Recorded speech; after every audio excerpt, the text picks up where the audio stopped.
Happy New Year guys. So meron tayo ngayong bibidyohan na bahay foreclosed property ng BDO dito sa Camellia, Sierra Nevada. Ito po yung bahay, medyo luma na. Pero kayo na yung bahalang magpaganda. Ang importante dito yung location, kagaya nitong kapitbahay. Nagpagawa siya hanggang third floor, no? Ang ganda ng location dito sa Sierra Nevada, General Trias.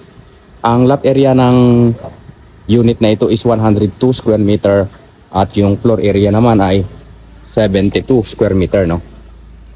So malaki po yung lote nyo. Ang bahay lang ay medyo luma na tayo dito guys.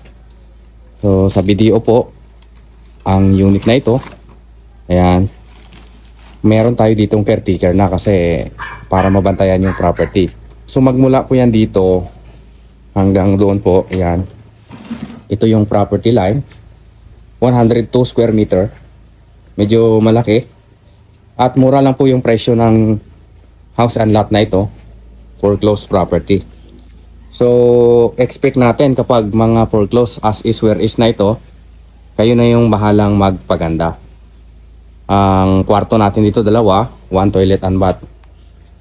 Medyo luma na yung bahay, mga kapitbahay, so kayo na po yung magpapaganda. Dahil mura lang ito, 2.5, may discount pa na 10%, nasa 2.2 million na lang. Ito yung loob ng bahay, yan. So malaki yung inyong living area, no? Expect natin kapag mga luma na, medyo foreclosed kasi medyo luma na. So ang location ang bibili natin dito. Yan, di ba? So ito yung ating kusina, malaki naman. So kung halimbawa binili niyo yung property na ito in 2.2 million, yan, malaki yung kusina ninyo, nakatago, yan ang kagandahan. Pag pinagawa nyo ito, pinaganda nyo ito, gagastos kayo siguro dito mga around 600 to 700,000. Or kung gusto nyo po siyang palakihan, mga 1 million. Maganda yung unit, no? Dito yung toilet and bath sa baba. So ayan, may caretaker na nakatira dito, kaya may mga gamit tayo. So expect na natin yan, no?